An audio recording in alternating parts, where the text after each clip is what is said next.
I have really had this sense of our Blessed Mother having her mantle over this place, so it is peaceful.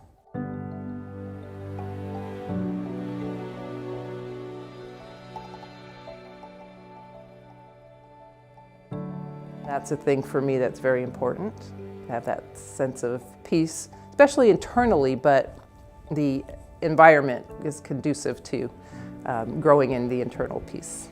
Sometimes people will come for just a prayer.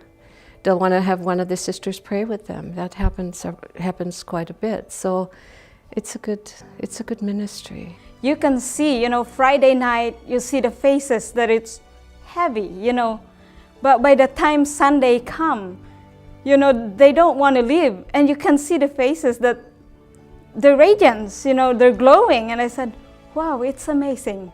It's really growing. We're really growing our faith. There's something different here. And it's because the sisters of who they are and how they treat people and what they want out of this experience. For somebody new coming in here or not even knowing what it is, all I can tell them is go and experience it. It is a pilgrimage. It's not just a retreat, it's a pilgrimage. And I think that's part of what people are looking for. But we don't have to go 1,000 miles to go find it. It's right here in our backyard. That's what I really enjoy now, is the nature, parks, the meadow, the woodland, the garden. It's an oasis here. The busy suburban, west side here of Washington County. Walking through these gates is like taking a pleasant step into a peaceful, not only a tranquility, but a calming presence. There is so much noise, and that's the problem.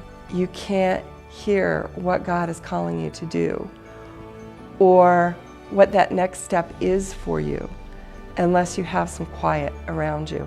And even if what you're coming on isn't a silent retreat, and that can be very scary for people the first time. It's like, oh my gosh, I can't be silent for 3 days, or let alone the 8-day silent retreat that the sisters go on. They need that interior silence. They go on a nightclub or get all these fancy places.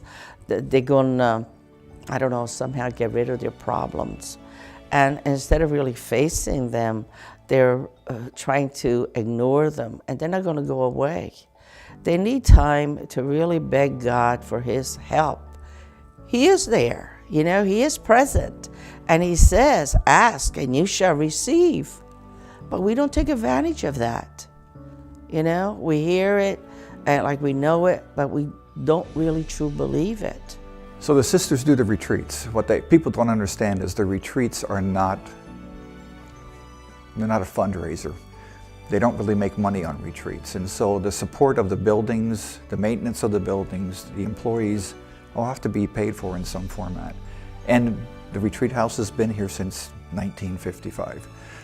It needs to be upgraded. We need some new life into this. And so I think offering the sisters an opportunity to help improve potentially their facilities only improves our ability to come and continue to have retreats here and hopefully expand what's happening here.